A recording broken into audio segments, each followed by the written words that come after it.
Personal opinion చెప్పాలి అని అంటే నేను సినిమాకి వెళ్ళి సీరియల్ చూసా భయ్య. హలో మావా, welcome to YouTube channel movie sites. రివ్యూలోకి వెళ్ళే ముందు మీరు ఇంకా మన ఛానల్ని సబ్స్క్రైబ్ చేసుకోకపోతే మాత్రం సబ్స్క్రైబ్ చేసుకోండి, ఎందుకంటే చాలామంది చూడట్లేరు, చూసినా సబ్స్క్రైబ్ చేసుకోవట్లేరండి. So please support us. ఇందాకే ఒక సినిమా చూసి వచ్చా. సినిమా పేరు వచ్చేసి శుభం. సినిమాకి ఎందుకు వెళ్ళా అంటే సినిమా ప్రొడ్యూసర్ సమంత ప్రొడ్యూసర్ కాబట్టి, అంటే సమంతనే కాదు కాస్ట్ కూడా ఉంది కదా, మంచి కాస్ట్ ఉందన్నమాట. సో ఎలా ఉంటుందో చూద్దామని చెప్పేసి ప్రీమియర్స్ అయినాయి అన్నమాట మన హైదరాబాద్లో. సో దానికి వెళ్ళా. సో మూవీ ప్లాట్ ఏంటి అని అంటే, ఒక ఊర్లో కరెక్ట్ నైట్ 9ంటికి ఒక సీరియల్ వస్తుంది. అందరూ ఆ సీరియల్ చూస్తూ కూర్చుంటారు, లేడీస్ అందరూ. అసలు ఆ సీరియల్ చూడడానికి రీజన్ ఏంటి, అసలు అక్కడ వచ్చిన ప్రాబ్లం ఏంటి, అసలు అది సాల్వ్ అయిందా లేదా అనేది ప్లాట్. మూవీ చాలా సింపుల్ ఉన్నట్టే అనిపిస్తుంది, కానీ కొంచెం కాంప్లికేటెడ్ లాగా కూడా అనిపిస్తుంది ఒకటే టైప్లో.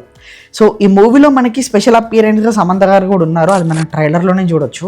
అండ్ సమంత గారు ఒక 2 సీన్స్లో వచ్చేసి వెళ్తారన్నమాట. సో ఎవరు ఫుల్ రోల్ ఎక్స్పెక్ట్ చేయొద్దు, ఇట్స్ నాట్ ఏ స్పాయిలర్, ముందు హెచ్చరిక.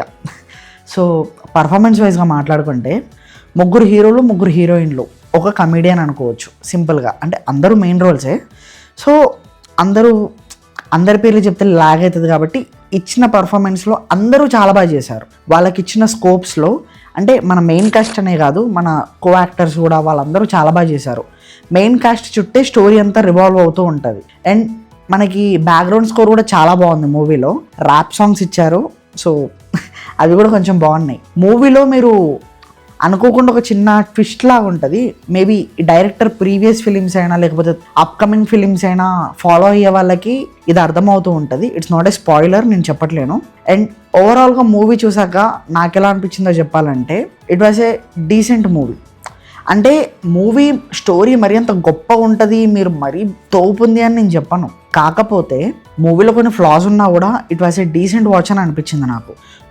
కొన్ని పాయింట్స్లో నేను ప్రెడిక్ట్ చేసా తర్వాత ఏమవుతుంది అని, కానీ తర్వాత ఓవరాల్గా అయితే నేను చాలా ఎంజాయ్ చేశాను మూవీ చూస్తూ.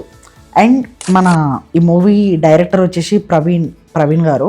తన ప్రీవియస్ ఫిలిం వచ్చేసి సినిమా బండి తర్వాత ఈ movie it was very nice upgrade అని చెప్తాను. నాకు చాలా బాగా అనిపించింది మూవీ. అండ్ ఇది థియేటర్లో చూడొచ్చా అని అడిగితే మెయిన్గా చెప్తున్నా, మీరు మీ పేరెంట్స్తో అయినా లేకపోతే సీరియల్స్ ఇష్టపడే వాళ్ళు ఉంటారు కదా, వాళ్ళతో వెళ్ళండి. మీరు మూవీ త్రూఅవుట్లీ ఎంజాయ్ చేస్తారు. యాజ్ ఏ పర్సనల్ ఒపీనియన్ చెప్పాలి అని అంటే నేను సినిమాకి వెళ్ళి సీరియల్ చూసా భయ్య. అట్లా అంటే అది అలా అనిపించింది అంతే. సినిమా అయితే ఓకే, చెప్పా కదా ఇందాక. సో ఇలాంటి reviews, suggestions and updates and discussions ఇంకా కావాలి అనుకుంటే మన ఛానల్ని సబ్స్క్రైబ్ చేసుకోండి అండ్ ఆ నోటిఫికేషన్స్ కూడా ఆన్లో పెట్టుకోండి. Thank you and views on another video. Bye మా.